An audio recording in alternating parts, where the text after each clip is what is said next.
how to create a new Apple ID on Mac. So let's get started. So basically, without using these settings or anything on your Mac, you can create a new Apple ID. In order to do that, go to your web browser and in search address bar, search for appleid.apple.com, which will navigate you to the Manage Your Apple Account section or website. Then you can see Create New Apple ID option available on the top in the right side of the home page.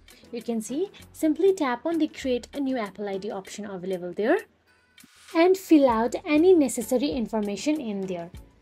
Tap on it.